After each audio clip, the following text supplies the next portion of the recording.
Tinubu àti Àtíkù yẹ̀yẹ́ ara wọn, wọ́n tú àṣírí àìlera tó ń ṣe wọ́n.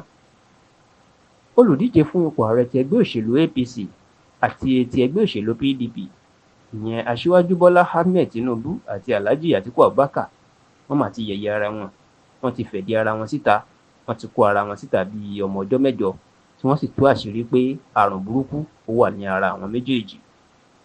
Ọjọ́ àìkú ọjọ́ Sunday ọ̀sẹ̀ tó kọjá tí í ṣe ọjọ́ kẹjọ oṣù kínní ọdún 2023 ni wàhálà náà bẹ̀rẹ̀, nígbà tí ròyìn jáde pé Alhaji Atiku Abubakar ṣubú lulẹ̀ lójijì, tí wọ́n sì sáré gbé dìgbàdìgbà lọ sí ìlú London ní ilẹ̀ United Kingdom fún ìtọ́jú.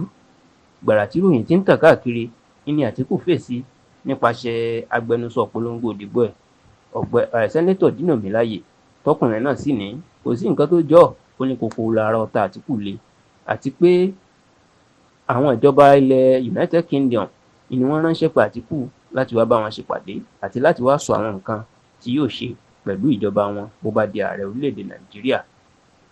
Ṣùgbọ́n nígbà tí yóò di ọjọ́rú, ìyẹn ọjọ́ Wednesday ọ̀sẹ̀ tó kọjá, tí ń ṣe ọjọ́ 11 oṣù kínní ọdún 2023, ẹni Tinubu mà fún Àtíkù lésì o, nígbà tí agbẹnusọ ẹgbẹ́ ìgbìmọ̀ polongo ẹ̀ Ọ̀gbẹ́ni Báyọ̀ Ọ̀nànúgà fa àtẹ̀jáde síta, ó láwọn ti rí gbọ́ o pé lóòótọ́ ni Àtíkù ṣàìsàn, tó jẹ́ pé àìsàn tó ṣe iná fi sáré gbé dìgbàdìgbà lọ sílé ìwòsàn nílùú London láti gba ìtọ́jú.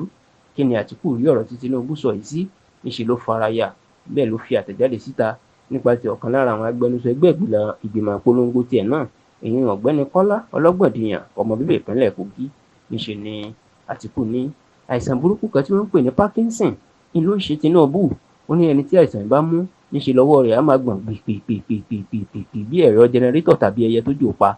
Ó léyìí tó nìkan kọ́ o, ó lẹ́ni náà níṣe ni yóò máa gbàgbé nǹkan, tí yóò máa sọ kátàkátà, tí kò sì tún ní tètè rántí ọ̀rọ̀ mọ́. Kódà ọlọ́pọlọ rú ẹni bẹ́ẹ̀ kò ní ṣiṣẹ́, ìyẹn ẹni tí àìsàn Parkinson bá ń ṣe.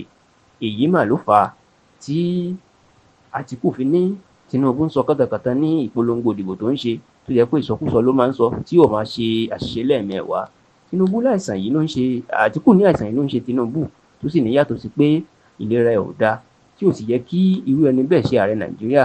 Olórin jẹgúdújẹrá tó ń Tinubu, pẹ̀lú ẹ̀sùn tí wọ́n fi kàn án lórí oògùn olóró gbígbé ní ilẹ̀ Amẹ́ríkà, tó sì ní irú ẹ̀dá bẹ́ẹ̀ ó tiẹ̀ yẹ ní ẹni tí gbogbo ọmọ Nàìjíríà ń dìbò fún.